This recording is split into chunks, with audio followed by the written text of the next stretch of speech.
You'll see this. I wanted you to go away with it. But on the back side, you'll see kind of some definitions on how to overcome the 5 dysfunctions. So if we're going to work from the bottom up, the first thing obviously is trust. You have got to trust the people you're working with. Well, that's an easy thing to say, oh yeah, I trust them. But the reality is there's a tremendous amount of organizations that don't have a foundation of trust.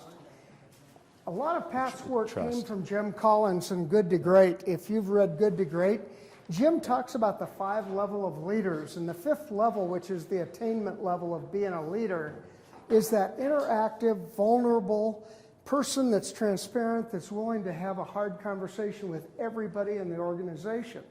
And he will tell you, Jim Collins, I've heard him say that is the biggest issue in business today, is the transparency, the vulnerability.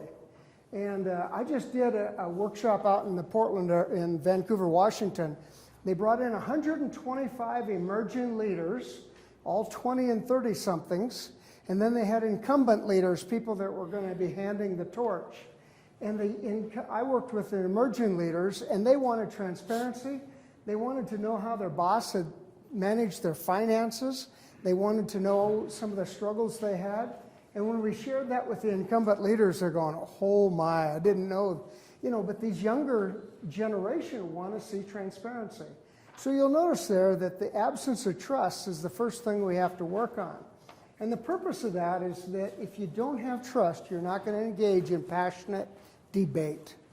There are people who don't like to talk about conflict, so we talk about passionate debate.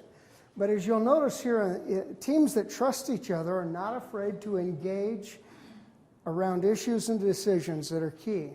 In other words, if there's no way in, there's no buy-in.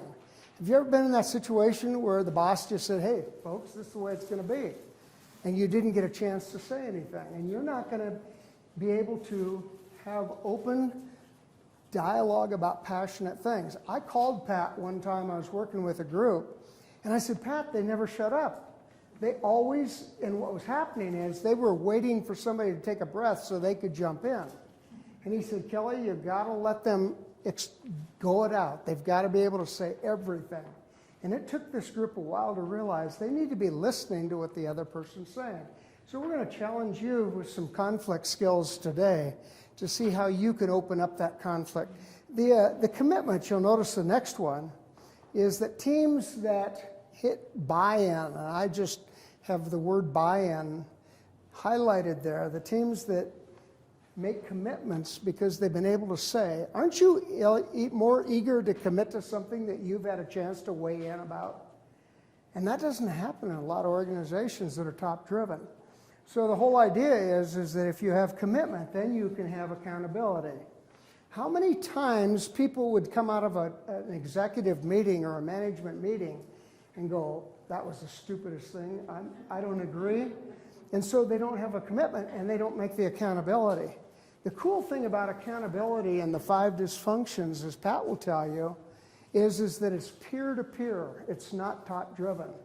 It's not going to the boss and saying, hey, so-and-so's not doing. It's people going and saying, hey, I don't understand. What was that comment that you made in the meeting? Or help me to understand. So accountability is peer-to-peer.